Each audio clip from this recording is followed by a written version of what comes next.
হ্যাঁ, সবাই ভালো করে শোনো। আমি টেবিলটা ছুঁয়েছি, টেবিলটা মাটি ছুঁয়েছে, সুতরাং আমি মাটি ছুঁয়েছি। এভাবে একটা যুক্তি দেখাও তো। বল্টু, তুমি বলো। জি আচ্ছা স্যার, যেমন ধরুন স্যার, আপনি মুরগি খেয়েছেন, মুরগি কেঁচো খেয়েছে, সুতরাং আপনি কেঁচো খেয়েছেন।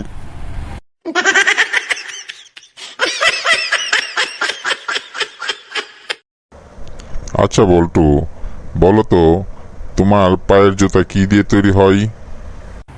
স্যার, পায়ের জুতা চামড়া দিয়ে তৈরি স্যার। চামড়া কোথায় পাওয়া যায়? কোথা থেকে আমরা চামড়া পাই? স্যার, চামড়া তো স্যার আমরা গরুর গা থেকে পাই। এবার বলো দেখি, কোন সে জীব যে আমাদের পায়ের জুতা যোগায়, আবার নানা খাবার জিনিসও সরবরাহ করে? আমার বাবা স্যার।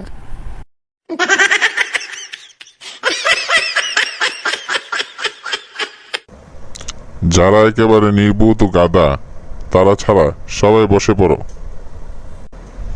কিরে বল্টু, তুই দাঁড়িয়ে আছিস যে? তুই কি একাই আসলে নির্বুত গাদা? না স্যার, আপনি একা দাঁড়িয়ে আছেন, এটা ভালো দেখাচ্ছে না, তাই আমিও আপনার সাথে দাঁড়িয়ে আছি।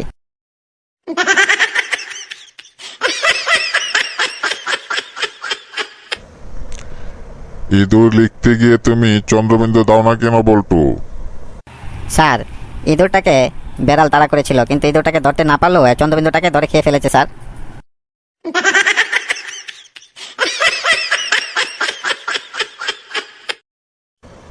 আচ্ছা বল্টু, একটা বড় শব্দ বলো তো। স্যার, বড় শব্দ হচ্ছে রাবার।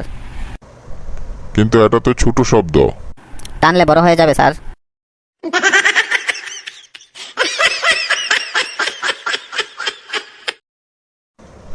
আচ্ছা বল্টু, বলতো, চিড়িয়াখানায় বাঘ ভাল্লুক কি খেয়ে বাঁচে?